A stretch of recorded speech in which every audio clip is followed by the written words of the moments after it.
ओंकार ओडिया। नमस्कार फ्रेंड्स, ओंकार ओडिया चैनल रे आपण मानक स्वागत। फ्रेंड्स, जदि कोनसी नारीर रूप सौंदर्य रे आपण मोहमुग्ध होई उठिचंती, बेसी नहले भी ता सह गोटे थर आपण संपर्क स्थापन करिया पिन चाहुचंती, मात्र ताहा कोनसी मते संभव होई परू नाही, तबे आज रो क्षुद्र वीडियो रे जो शक्तिशाली अव्यर्थ अघोर तांत्रिक उपाय को शेयर करूची, याकु गोटे थर प्रयोग कर नियंतु। आपण सेही नारी को कोनसी प्रपोज करिवार आवश्यक नाही, से ता तरफरु ही आपन को प्रपोज करिवो एवं आपन को पाखरु संभोग क्रियार सामान्य विलंबता घटिले से आपन को बारंबार नेहुरा करिवो। एही शक्तिशाली गुप्त तांत्रिक उपायटी कस्मिन काले विफल हुए नाही। जो माने तंत्र मंत्र जगत रे आज पर्यंत विश्वास रखि पारनांती, बारंबार वशीकरण क्रिया विफल होचंती, सेमान को विनम्र अनुरोध गोटे थर ही एही संभव वशीकरण क्रियाटी को परीक्षा कर नियंतु। जदि तांको मन भितरे कोनसी नारी को लेकरी गुप्त लालसा एबे मध्य अछि एवं समाने सतत चेष्टा करूचंती,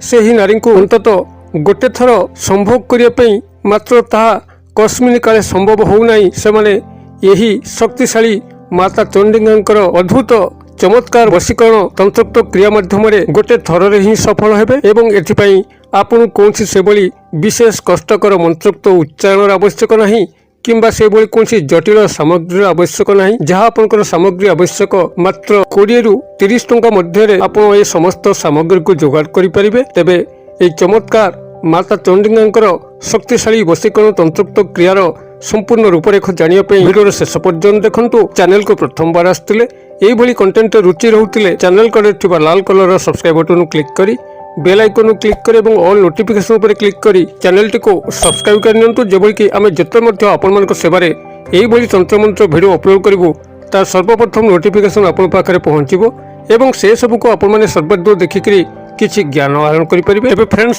एबे आसुन नजर पकेबा माता चामुंडांकर ए जो शक्तिशाली वशीकरण तंत्रोक्त प्रयोग, जहा माध्यम कि आपण जेउ नारीर रूप सौंदर्य मायारे मोहमुग्ध होई उठिचंती, तांको गोटे थर प्राप्त करिया पे चाहुचंती, किभली आपण मन तांको बेसी नहले भी गोटे थर संभव करि परिबे। एहार संपूर्ण रूपरेख जानिया पे वीडियो को ध्यान सहकारे सुनंतु। जदि आपण तांको पूर्वरु प्रपोज करि सारलेनी, मात्र प्रपोज कला पर जदि कोनसी फल प्राप्त होउनी, से आपण को प्रत्याख्यात करूचंती, किंबा आपनकर लज्जा संकोच बसत हेतु हो सेबली सत्साहस अभावरु तांको आपन जदि प्रपोज करि पारु नथांती, जद्वारा कि मन कथा मन रहुची, आपनकर संपर्क स्थापन होई पारु नाही, तेबे ए उभय क्षेत्र रे मध्ये आपन चमत्कार फल पाइबे। तांको आपन किछि प्रपोज करिवार आवश्यक नाही, से आपन को ही प्रपोज करिवे। आपनकर तरफरु संभोग क्रिया रे सामान्य विलंब घटिले से आपन को नेहुरा हेबे, आपनकर गोड़ धरिबे। एहा कस्मिन काले विफल होई नाही। जदि एहाकु सठिक भाबरे पालन कराइछि, तेबे এই চমৎকার বশীকরণ তন্ত্রোক্ত ক্রিয়াটিকে সম্পাদন করিয়া পই আপন যাহা সামগ্রী আবশ্যক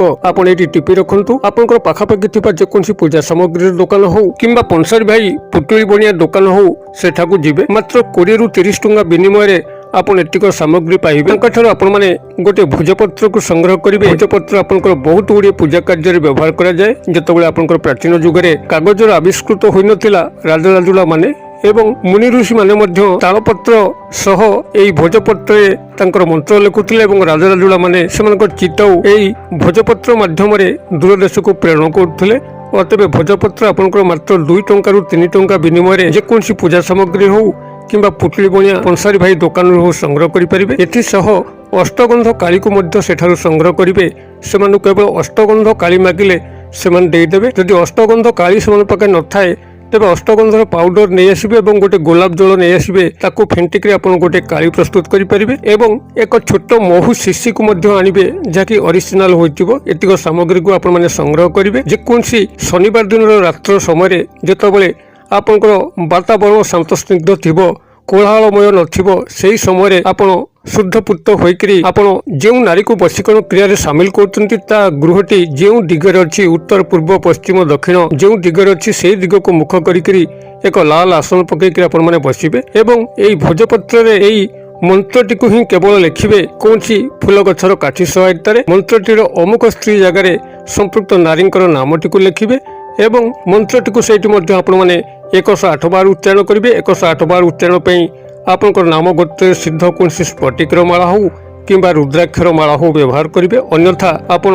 मुग बिरी गुआ एई भली कोनसी गणन सामग्री को मध्य व्यवहार करिकरी एही ମନ୍ତ୍ରୋକ୍ତ ଉଚ୍ଚାରଣକୁ ସମ୍ପାଦନ କରିବେ। ମନ୍ତ୍ରଟିକୁ ଆପଣମାନେ ସେହି ଭୋଜପତ୍ର ଉପରେ ଅଷ୍ଟଗନ୍ଧ କାଳି ସହାୟତାରେ ଏବଂ ଯେକୌଣସି ଫୁଲ ଗଛର କାଠି ସହାୟତାରେ ଲେଖିବେ ଏବଂ ଲେଖି ସାରିଲା ପରେ ଏହାକୁ ଗୋଲ ଗୋଲ ଆକାରରେ ଗୁଡ଼େଇକିରି ସେଇ ଯେଉଁ ମହୁ ଶିଶି ଆଣିଛନ୍ତି ମହୁ ଶିଶିରେ ସମ୍ପୂର୍ଣ୍ଣ ଭାବରେ ବୁଡ଼େଇକିରି ତାର ଠିପି ବନ୍ଦ କରି ରଖିବେ। ଏହି କ୍ରିୟାଟିକୁ ଶନିବାର ଦିନ ରାତିରେ କରିସାରିଲା ପରେ ରବିବାର ଦିନ ସକାଳୁ ଆପଣମାନେ ଏହାକୁ ନେଇକରି ପାଖରେ ଥିବା କୌଣସି ପୂଜିତ ପିପଳ ଗଛ ହଉ, ବର ଗଛ ହଉ କିମ୍ବା ଅରଖ ଗଛ ହଉ ଯାହାରି ମୂଳରେ ମଧ୍ୟ ଆପଣ ଗୋଟେ ହାତ ଗାତ ଖୋଳିକିରି ପୋତିଦେବେ ଏବଂ ଗାତ ଖୋଳି ପୋତିବା ସମୟରେ ସମ୍ପୃକ୍ତ ନାରୀଙ୍କୁ ଆପଣ ଗଭୀର ଭାବରେ ଚିନ୍ତା କରିବେ ଏବଂ ତାଙ୍କ ସହ ଆପଣଙ୍କର ସୁସମ୍ପର୍କ ହଉ ତାହା ମଧ୍ୟ ମାତାଙ୍କୁ ପ୍ରାର୍ଥନା କରିବେ।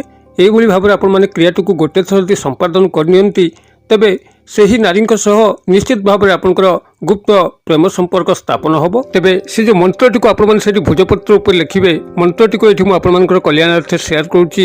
ଆପଣ କାଗଜ କଲମରେ ଟିପି ନିଅନ୍ତୁ।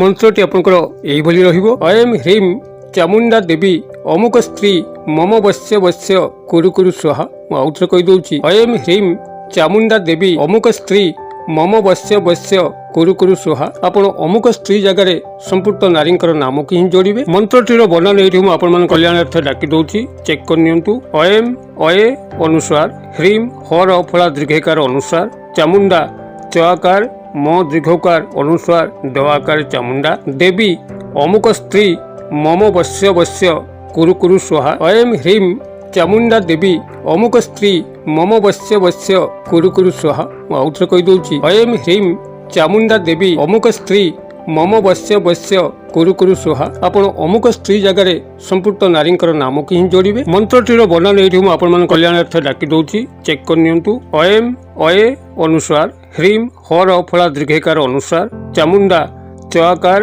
ମ ଦୀର୍ଘକାର ଅନୁସାର ଦ ଆକାର ଚାମୁଣ୍ଡା, ଦେବୀ ଅମୁକ ସ୍ତ୍ରୀ ମମ ବସ୍ୟ ବସ୍ୟ କୁରୁ କୁରୁ ସ୍ୱାହା। ଆପଣମାନେ ମନ୍ତ୍ରଟିକୁ ସେଇଠି ଗୋଟେ ଥର ସେଇ ଭୋଜପତ୍ର ଉପରେ ଅଷ୍ଟଗନ୍ଧ କାଳି ଏବଂ ଯେକୌଣସି ଫୁଲ ଗଛ କାଠି ସହାୟତାରେ ଲେଖି ତାକୁ ମହୁ ଶିଶିରେ ବୁଡ଼େଇକିରି ଆପଣ ମନ୍ତ୍ରଟିକୁ 108 ବାର ସେଇଠୁ ଉଚ୍ଚାରଣ କରିକିରି ତା ପରଦିନ ପ୍ରଭାତରୁ ଯେକୌଣସି ଗୋଟିଏ ବୃକ୍ଷ ମୂଳ, ପିପଳ ବୃକ୍ଷ ହଉ, ବରଗଛ ମୂଳ ହଉ କିମ୍ବା ଯେକୌଣସି ଅରଖ ଗଛ ମୂଳ ହଉ ତା ମୂଳରେ ଆପଣ ଗୋଟେ ହାତ ଗାତ ଖୋଳିକିରି ପୋତି ଦେଇକିରି ଆସିବେ ଏବଂ ଚମତ୍କାର କ'ଣ ଲକ୍ଷ୍ୟ କରିବେ। କ୍ରିୟାଟିକୁ ସମ୍ପୂର୍ଣ୍ଣ ଭାବରେ ଗୁପ୍ତ ଭାବରେ ଯଦି ଆପଣମାନେ କରନ୍ତି ନିଶ୍ଚିତ ଭାବରେ ଆପଣ ଗୋଟିଏ ଥରରେ ହିଁ ସଫଳତା ଲାଭ କରିବେ। ଆପଣଙ୍କର ତାଙ୍କୁ ପ୍ରପୋଜ କରିବାର ଆବଶ୍ୟକ ନାହିଁ, ସେ ଆପଣଙ୍କୁ ହିଁ ପ୍ରପୋଜ କରିକିରି ସମ୍ଭୋଗ କ୍ରିୟାର ପ୍ରାରମ୍ଭିକତା କରିବେ। ଆପଣ କ୍ରିୟାଟିକୁ ଗୋଟେ ଥର ଗୋପନ ଭାବରେ କରନ୍ତୁ। କିଭଳି ଚମତ୍କାର ଘଟୁଛି ମୋତେ କମେଣ୍ଟ ବକ୍ସରେ ସେୟାର କରନ୍ତୁ। ଭିଡ଼ିଓ ଭଲ ଲାଗୁଥିଲେ ଲାଇକ୍ କରିବା ପାଇଁ ଭୁଲନ୍ତୁ ନାହିଁ, ସାଙ୍ଗସାଥି ମହଲରେ ସେୟାର କରିବା ପାଇଁ ମଧ୍ୟ ଭୁଲନ୍ତୁ ନାହିଁ। ଭିଡ଼ିଓର କ୍ଷେତ୍ର ପରିସର ମଧ୍ୟରୁ ମୋତେ ଏଇଟା ବିଦାୟ ଦିଅନ୍ତୁ। ପୁଣି ଆପଣମାନଙ୍କ ସହ ଦେଖା ହବ ଏଇଭଳି ଏକ ଶିକ୍ଷଣୀୟ ଭିଡ଼ିଓରେ। ସେ ପର୍ଯ୍ୟନ୍ତ ଦର୍ଶକ ବନ୍ଧୁ ଆପଣମାନେ ସମସ୍ତେ ମଙ୍ଗଳଙ୍କ କୃପାରୁ ଭଲରେ ଥାନ୍ତୁ ରହୁଛି। ସର୍ବେ ଭବନ୍ତୁ ସୁଖିନ, ସର୍ବେ ସନ୍ତୁ ନିରାମୟା, ସର୍ବେ ଭଦ୍ରାଣୀ ପଶ୍ୟନ୍ତୁ ମା କଶ୍ଚିତ୍ ଦୁର୍ଭାଗ ଭବେତ୍। ଓಂ ଶାନ୍ତି, ଓಂ ଶାନ୍ତି, ଓಂ ଶାନ୍ତି। ନମସ୍କାର।